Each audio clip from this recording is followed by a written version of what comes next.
just talking with a cartoonist the other day on our show, and it's funny that, most people think artists and creatives are kind of, we wait for inspiration, we get things done when we feel like it that day. But most of us that are doing this professionally are very structured, a lot of time schedules, and you have to keep going no matter how you feel that day. If a project's due, it's due, and that's all that matters, right? Absolutely. Like there's telling somebody you didn't get it done because you didn't feel like it or the muse didn't hit is never acceptable.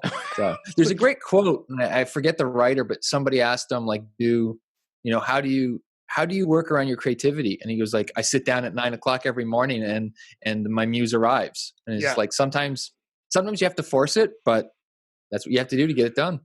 I write every morning. My writing time is 6 a.m. until about 8 a.m. And I writing articles, or I've got a couple books on the go that I'm writing. And, sometimes I have to get an article done and I sit there and I don't know what I'm going to write beforehand. I just know the audience.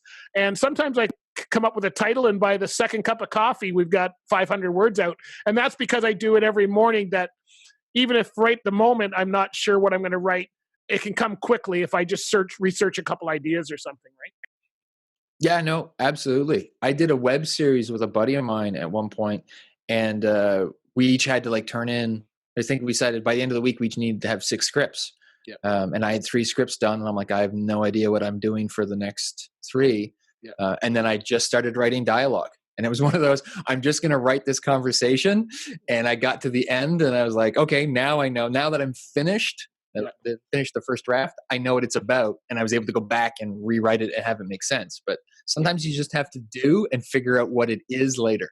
Yeah, and that's how I do all my writing. I write and I just kind of put down, I don't worry about spelling and all that kind of stuff, just kind of get it out, and then I go back and revise it later and correct stuff. But let's talk about you. So now you're running your own business, Peter Kelly Media. You guys specialize in video editing and production. Tell us what your main service is or product. But I seem to have fallen into this niche where I help put a face to the business. So I'm doing a lot of stuff with small business owners or medium-sized business owners where they want to let people know not just what the company does, not just the service and the product, but what the company's about. Right. So I have this, I guess I can say talent. I think it comes from working on enough documentary and unscripted TV shows that I'm able to sit down with somebody and have a conversation with them on camera. And I draw from them what is needed for the video. Like I come prepared. I've planned. I actually tend to script things out, but not ever give the script to the person on camera. You're talking my world, man. The last thing you want is for somebody who's not an actor to read a script, because it's not genuine. It's so inauthentic.